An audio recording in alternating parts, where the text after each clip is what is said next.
Dentro do Lean, o PCP não envia a ordem de produção. O próprio operador se autorregula. E isso é uma coisa extremamente complexa de colocar na cabeça do operador. Que ele não tem que seguir ordens de alguém. Ele tem que analisar e verificar o que é necessário para ser produzido. E produzir apenas aquilo que é necessário. Como que eu faço isso? Como que o operador vai produzir o que é necessário se ele não tem ordem produtiva? Daí o Lean criou um outro modelo, que em vez de eu utilizar o MRP1, o MRP2, criar aquele mundaréu de papelzinho de ordem produtiva, agora eu vou utilizar dois quesitos, dois instrumentos. Um que a gente chama de Rei de 1K e o segundo que a gente chama de Kanban. O Rei de 1K, ele trabalha buscando nivelar a produção. É como se eu tivesse um quadro lá no meio da empresa que os próprios operadores vão preenchendo esse quadro com o que é necessário produzir. E como que eu sei o que é necessário produzir? Os próprios operadores têm um cartão e nesse cartão tem a quantidade necessária a ser produzida. E esse cartão a gente chama de Kanban. Então o Kanban controla o que vai ser produzido e o Rei de 1K planeja a ordem ao qual vai ser produzida, sem necessitar de tanto suporte do PCP. O próprio operador vai planejar e controlar o seu dia a dia. Mas como que isso vai funcionar? Vamos lá. Primeiro item, a gente tem que nivelar a produção. Eu não posso produzir um lote muito grande. Eu tenho que tentar pegar todos os lotes e todo dia produzir um pouquinho de cada um. Então, em vez de eu produzir 1000 peças do A, depois 1000 peças do B, a ideia é produzir todo dia 500 de cada. Ou um pouquinho de cada outro. Então, o primeiro quesito de nivelamento da produção que a gente fala é o TPT. Toda peça, todo o tempo. Então, todo dia eu vou produzir todas as peças necessárias. O porquê disso? Notem aqui na primeira figurinha da esquerda acima. Eu produzi 11 dias da peça A, depois mais 8 dias da B, depois mais 3 dias da C. Se no dia 5 chegou um cliente e quer peça C, eu não tenho, porque eu só planejei a peça lá para frente. O MRP ele programa dessa forma. Produz um lote grandão, estoco ele e ao final do período eu mato o estoque. Só que isso não funciona muito bem na prática. Na prática o cliente quer de tudo o tempo inteiro. Você não vai no mercado comprar ervilha e o supermercado fala para você, ó, semana que vem chega o milho, aí você volta. Você não vai fazer isso, você quer os dois simultâneos. Então o mesmo acontece com as nossas empresas, nossas indústrias. É muito comum o cliente chegar lá e querer vários produtos. Se eu produzo por lote grandão, eu acabo perdendo alguns clientes. Então a primeira ideia do nivelamento é eu conseguir produzir todo dia, dia 1, 2, 3 até o dia 20, todos os produtos, na sua proporção adequada. Então, como o A eu demorava 10 dias para produzir, o A vai ocupar a maior parte do tempo. Vai ocupar lá 50% do meu tempo. O B ocupa 70% ou 30%, sei lá, e o C ocupa os outros 20%. Mas todo dia eu tenho que produzir todas as peças. Ah, mas então vou perder tempo com setup. Setup é aquela troca de peça. Por exemplo, o A é canetão vermelho, o B é canetão azul. Eu vou perder tempo limpando a máquina para trocar a cor, senão vai dar coloração diferente. Bom, se eu fizer um lote grande, só lá na semana 11 que eu vou perder esse tempo. Agora, se todo dia eu mudar do A para o B para o C, todo dia eu tenho essa mudança de setup, essa perda de tempo trocando a cor da máquina. Porém, enquanto eu estou em lotes grandes, eu gero estoque. Esse estoque esconde esse setup. Eu não vou ligar para ele. Ah, o setup demora 1 hora, mas é 1 hora de vez em quando. Mas é 1 hora de desperdício. Eu poderia estar trabalhando em alguma coisa. Quando todo dia eu tenho esse desperdício, eu ponho na cabeça que eu tenho que resolver ele. Então, todo dia não tem como eu ter setup de 1 hora. Vamos melhorar isso. E a partir do momento que você pega para melhorar, você consegue melhorar. Existem técnicas, ferramentas de tudo quanto é jeito que dá para melhorar a empresa. Então, você não vai ficar estagnado pensando que é só 1 hora em um dia. Agora é 1 hora todo dia. Então, agora você tem que tem que buscar uma solução para resolver esse problema. No caso de setup em si, só para vocês saberem, existe a teoria chamada SMAD, que é troca rápida de ferramentas em português. Vocês podem estar estudando e aprendendo como que reduz esse setup. Outra característica do nivelamento da produção, que além de eu produzir toda a peça todo dia, agora eu não vou ter esses estoques gigantes, não vou ter lotes grandões. Eu vou produzir toda a peça toda hora. Então, em vez de eu produzir um tantão de quadradinho e fica aquele tantão de quadradinho lá no estoque, só depois produz bolinha, só depois produz triângulo. Não, agora todo dia vou produzir os 3. Quadradinho, bolinha, triângulo, de preferência toda hora. Até variando durante a hora, cada hora um produto.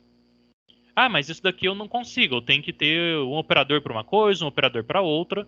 Não, não necessariamente. Você pode ter operadores multifuncionais, que saibam trabalhar em mais de um produto. Então, tudo é questão de ponto de vista. A gente foi aculturalizado a trabalhar de um jeito. Veio a produção enxuta e está mostrando uma nova filosofia para a gente. Por que eu preciso desse nivelamento de produção? Para que o sistema Kanban e Heijun-Ka funcione perfeitamente. O que é o sistema Kanban? O Kanban, em tradução para o português, virou o cartão. Então é um cartãozinho de produção. É como se fosse a nossa ordem produtiva. Porém, o PCP não emite ela já fica disponível lá na nossa empresa, lá no chão de fábrica. Esse cartãozinho vai me transmitir por escrito, vai estar escrito nele realmente, o que tem que produzir para suprir esse cartão. Como que ele funciona? Basicamente, ele funciona como um anzol para produção. Por exemplo, aqui embaixo, vou até ampliar essa figura, vamos ver se fica bom. Não ficou muito bom, não. Então, aqui embaixo, à esquerda de vocês, eu tenho uma linha de montagem e tenho a expedição. Entre os dois, em vez de eu ter aquele triângulozinho, que é o estoque nosso, eu coloquei esse outro símbolo aqui de prateleira. O que é esse símbolo de prateleira? O Lean chama de supermercado. Nada mais é do que um estoque controlado. Quando eu não controlo o estoque, eu vou empilhando coisa e se vira o próximo posto. Porém, quando eu tenho essa prateleira, o meu estoque se torna limitado. Só cabe o que cabe na prateleira. Pensem lá na gôndola do supermercado. Estou lá colocando ervilha, não dá para colocar tudo que eu quero, tem um limite. Até encher a gôndola. O que acontece? Chegou um pedido. Vamos colocar aqui da ervilha para simplificar a nossa vida. Chegou um pedido na expedição que alguém comprou ervilha. A expedição vem aqui na prateleira, pega a ervilha e entrega. Só que notem que uma das prateleiras ficou vazia. Porque a expedição já roubou coisa dela. A linha de montagem, vendo que a prateleira está vazia, vai produzir para tampar esse buraco. Alguém precisa mandar ela produzir? Não, ela vendo o buraquinho, ela já vai lá e vai produzir para tampá-lo, para suprir essa demanda da prateleira. Como que ela sabe o que tinha nessa prateleira? Aí vem o nosso cartão Kanban.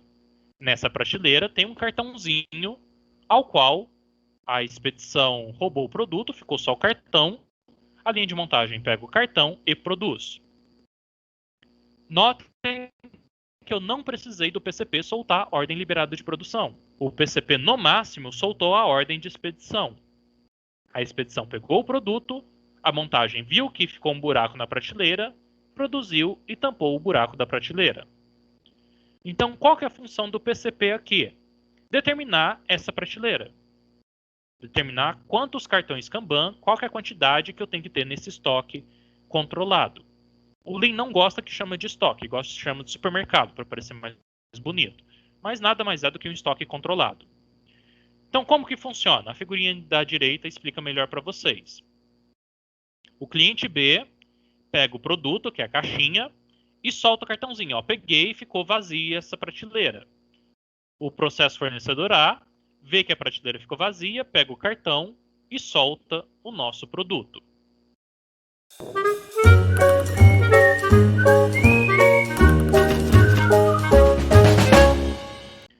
Outra dificuldade é a dificuldade do operador.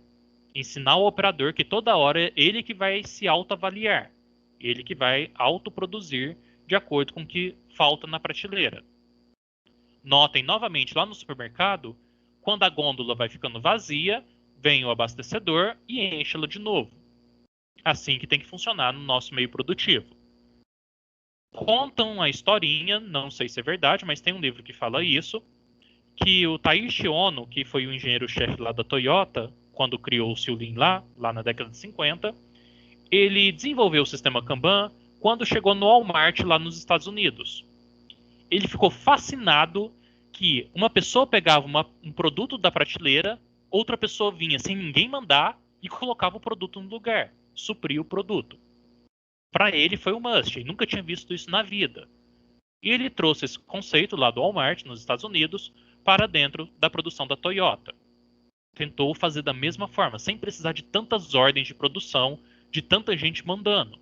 O próprio operador se sente tem autonomia para suprir o meu componente. As vantagens do Kanban é que eu tenho uma resposta muito rápida. O operador viu que eu roubei uma ervilha, ele já vai lá e já produz. Eu não preciso passar por um chefe, para o chefe pedir para o PCP ver se tem material, se não tem, e por aí vai. O próprio operador já pega do seu outro estoque intermediário para trás, seu outro estoque controlado, o subcomponente ou a matéria-prima, e já produz para tampar aquele buraquinho. Então é mais rápido essa resposta.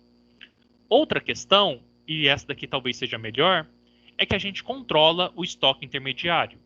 O limite do estoque intermediário é o tamanho da prateleira.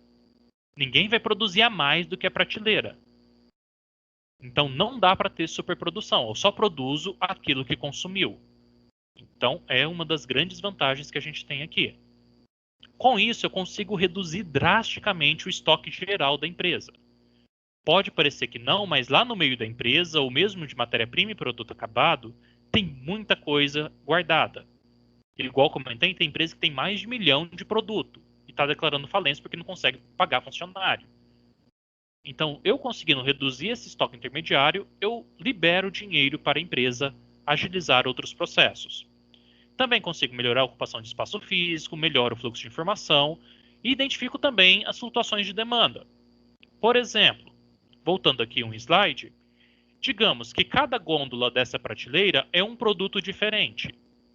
Só que eu vi que o produto 3 não está mais vendendo. E o produto 2 começou a vender muito. O que eu faço? Tiro o 3 da prateleira e coloco mais um cartão Kanban do produto 2.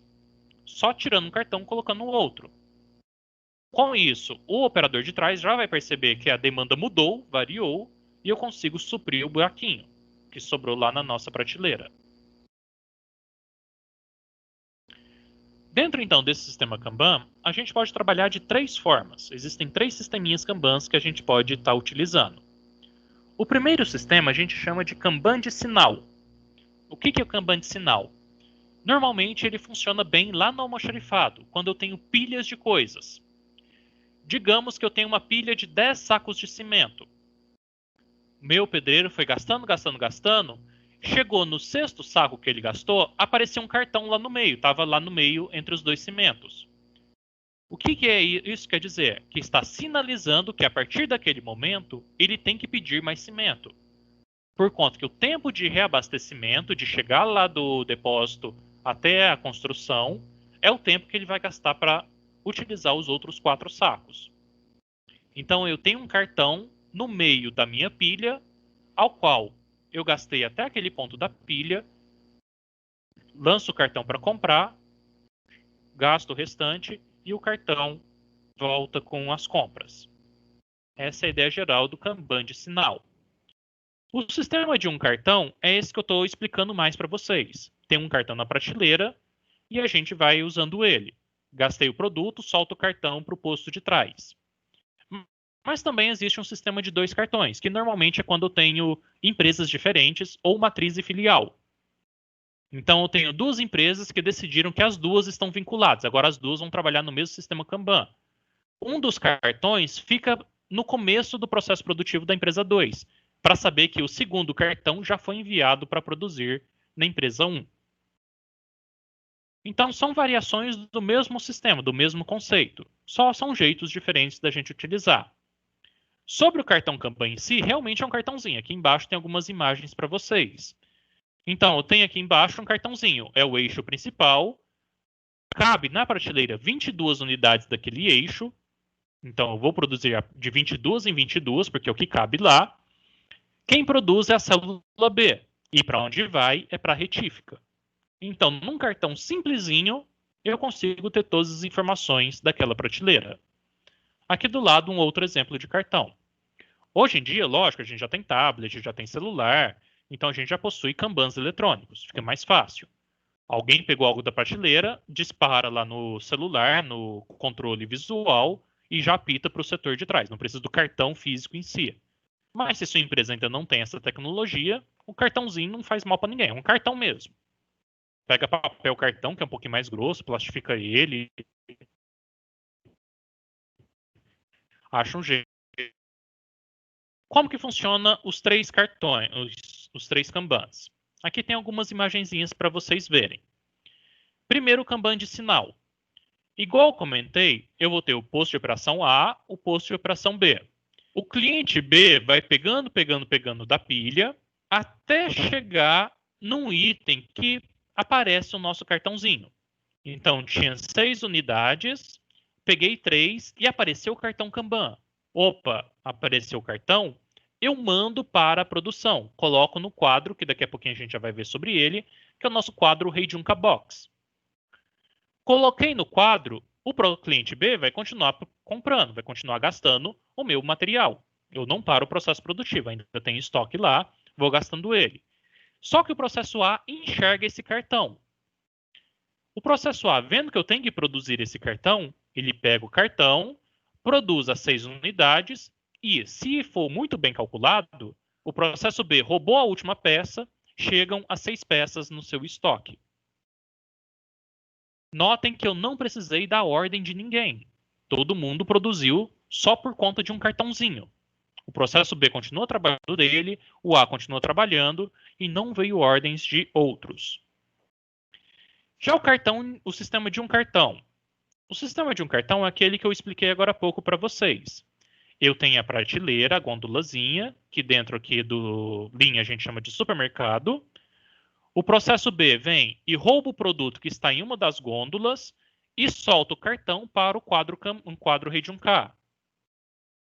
O processo A enxerga esse quadro e vai produzir de acordo com a prioridade desse quadro.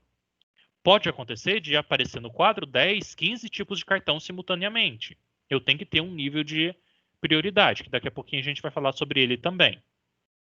Então, o processo A enxergou que tem um cartão e tem um deles que é mais prioridade sobre os outros. Eu tenho que passar ele na frente.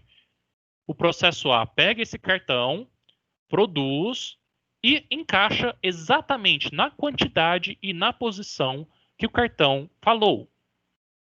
Como se fosse realmente lá a gôndola do supermercado. É o mesmo jeitão que tem que funcionar dentro da indústria, dentro da empresa que você estiver aplicando o sistema Kanban. O sistema de 2 cartões, igual eu comentei, ele funciona muito bem quando eu tenho um espaço, uma distância muito grande entre 2 processos, no qual o processo B também tem que ter um cartãozinho só para dizer que ainda vai chegar aquele produto, para ele não se perder nisso. Então, o processo B pega o produto, dispara o cartão de retirada e dispara um cartão de produção. O cartão de retirada é só para o processo B saber que retirou o produto que alguém está produzindo ele, para ele não se perder qual produto que estava ali. Aqui a gente só está lidando com produto por conta de exemplo, mas na empresa tem 30 mil produtos. Às vezes a gente se perde, o que já foi mandado fazer, o que não foi. Então, a gente tem um lugar para ficar o Kanban de retirada e outro lugar, que é o quadro Heijunka, que vai o Kanban de produção. O Kanban de produção é produzido pelo processo A, chega lá nele, ele produz, entrega, e o processo B enxerga que chegou e junta os dois. Voltando para o nosso modelo do estado anterior. Então é só um outro sisteminha de 2 cartões quando eu tenho uma distância muito grande, quando é matriz e filial, quando eu tenho um parceiro meu que já funciona agregado comigo, já converge comigo. Alguns exemplos aqui para vocês de como que era o antes e depois de implantar o sistema de cartãozinho. Por exemplo, antes eu tinha todas essas peças aqui, era o meu estoque intermediário. Eu não sei quantas de cada tem. Não sei quanto que eu vou gastar, não sei o que eu tenho que produzir. Eu preciso de uma ordem superior da minha OLP para chegar para mim o papelzinho e eu produzir. Por outro lado, se eu conseguir organizar em caixinhas, cada caixinha passa a ser um Kanban. Dentro dessa caixinha eu tenho um número de itens, lógico. Cabe mais de um. Ou pode ser até unitário, depende de vocês. Então, essa caixinha, eu utilizei ela, peguei as peças todas que estavam dentro da caixinha, tiro o cartão e mando para o posto anterior. O posto anterior vai produzir para suprir essa caixinha. O mesmo acontece aqui no de baixo. Só que no de baixo, em vez de ser caixinhas, ele criou uma colmeia em aço. Então, em vez dele comprar as caixinhas, ele utilizou a mesma estrutura e fez em formato de colmeia. Também é uma outra forma. Cada lugarzinho aqui da colmeia, esqueci os nomes que se dá para isso, tem o cartãozinho aqui de pendurado. Como que eu calculo esse bendito número de Kanbans? Que é uma das questões que vocês estão se perguntando. Então, eu estou aqui, nessas gôndolas, nessa colmeia. Como que eu calculo? Quantas colmeias, quantos cartões eu tenho do mesmo produto? Para fazer isso, a gente tem uma formulinha bem simples. Que o número de cartões Kanban é igual à demanda que eu tenho. Então, eu preciso saber dessa demanda média, vezes o tempo que eu demoro para produzir, que é o nosso lead time, vezes um estoquezinho de segurança. Vai que acontece alguma coisa, né? Então, dá uns 10% ali a mais, uns 5% por via de dúvida. Tudo isso dividido pelo que cabe dentro da caixinha, que é o nosso contenedor. O contenedor é aquela caixinha, aquele espaço. Fazendo essa conta bem simples, eu consigo determinar quantos cartões eu tenho que ter. Em vez de eu produzir a esmo, produzo e vou empilhando lá, eu só vou produzir a quantidade limite desse cartão.